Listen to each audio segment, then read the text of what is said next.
CV របស់អ្នកមិនត្រឹមតែជាឯកសារឬក៏ធម្មតាទេប៉ុន្តែវាជាការបង្ហាញចំណាប់អារម្មណ៍ដំបូងរបស់អ្នកទៅកាន់ HR អញ្ចឹង10វិនាទីដំបូងគឺជាពេលវេលាដ៏សំខាន់នៅក្នុងការធ្វើឲ្យ CV របស់អ្នកទទួលបានការចាប់អារម្មណ៍អញ្ចឹងថ្ងៃនេះខ្ញុំនឹងមកនិយាយអំពីចំណុចសំខាន់4ដែលត្រូវកែលម្អនៅក្នុង CV របស់អ្នកចំណុចទី1ភាពច្បាស់លាស់និងត្រឹមត្រូវប្រើរចនាបថណាដែលសាមញ្ញនិងអានបានយ៉ាងងាយនិងមើលលម្អិតទៅលើកំហុសអក្ខរាវិរុទ្ធព័ត៌មានតំណងថាតើមានខ្វះឬក៏ចន្លោះកន្លែងណាទេចំណុចទី2បង្ហាញសមត្ថភាពវិជ្ជាជីវៈពេលនិយាយអំពីការងារឬគម្រោងអ្នកគួរបង្ហាញអំពីលទ្ធផលដែលបានសម្រេចមិនមែនគ្រាន់តែបញ្ជាក់ពីអ្វីដែលអ្នកបានធ្វើនោះទេ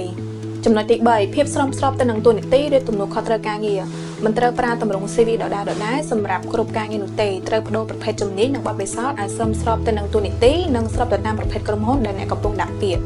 ចំណុចទី4ការងារដែលមានទិសដៅនិងមានការរៀបចំច្បាស់លាស់រៀបរាប់ពីតួនាទីឲ្យបានសមស្របទៅនឹងបទពិសោធន៍ដែលអ្នកបានធ្វើកន្លងមកដោយភាពស្មោះត្រង់និងមិនលើសពីការពិត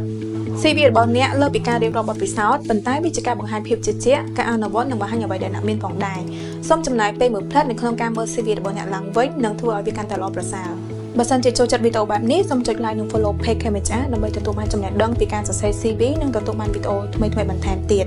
ឬចូលទៅកាន់ website KMHR ដើម្បីស្វែងរកការងារថ្មីៗពីបណ្ដាក្រុមហ៊ុនធំៗជាច្រើន